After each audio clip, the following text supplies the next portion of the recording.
रखडलेल्या पुलामुळे अतिवृष्टीच्या काळात 25 गावांचा संपर्क तुटण्याची शक्यता। पर्यायी रस्ता गेला मुसळधार पावसात वाहून। राष्ट्रीय महामार्ग खात्याच्या अधिकारी वर्गाचे किल्ले रायगडाकडे जाणाऱ्या रस्त्याकडे दुर्लक्ष। मागील 3 वर्षापासून महाड ते किल्ले रायगडकडे जाणाऱ्या रस्त्याचे काँक्रिटीकरणाचे काम सुरू आहे।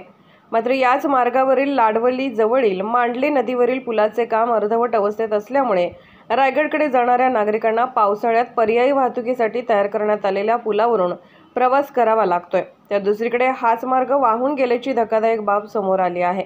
पहिल्याच पावसात झालेली अतिवृष्टी आणि वाहून गेलेला पर्यायी रस्ता यामुळे आगामी काळात पावसाळ्यातील दिवसात पुलाचे काम अर्धवट स्थितीत असल्यामुळे अनेक गावांचा संपर्क तुटण्याची शक्यता आहे। त्यामुळे लवकरात लवकर या पुलाचे काम व्हावे अशी मागणी येथील स्थानिक करत आहेत। जागृत महाराष्ट्र न्यूज, रामदास चव्हाण, महाड, रायगड।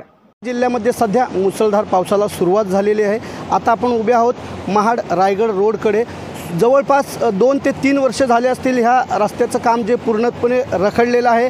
आपण पाहू शकता जो आपल्या डाव्या बाजूला जो ब्रिजचं काम चालू आहे, जवळपास आता पावसाला सुरुवात झाली असताना देखील या ब्रिजचं काम अर्धवट आहे आणि पर्यायी मार्ग म्हणून हा इथे साखव बांधण्यात आला होता। 2 दिवसापूर्वी हा साखव देखील या पुराच्या पाण्यामध्ये वाहून गेला। त्याला आणखी पर्यायी म्हणून हा दुसरा साखव तयार करण्यात आलेला आहे। जर अतिवृष्टी झाली तर हा साखव देखील वाहून जाण्याची शक्यता इथे सांगता येणार नाही। सर्वात महत्त्वाचं म्हणजे या ठेकेदारावर जो शासनाचा जो संबंधित अधिकाऱ्यांचा जो वचक हवी ती वचक काय राहिलेली नाही। तर येथील जे ग्रामस्थ आहेत त्यांची एकच मागणी आहे की आम्हाला हा ब्रिज आणि हा रस्ता लवकरात लवकर पूर्ण करून द्यावा। जागृत महाराष्ट्र न्यूज, रामदास चव्हाण, महाड, रायगड। चॅनलला आता आपण ट्विटरवरती देखील फॉलो करू शकता।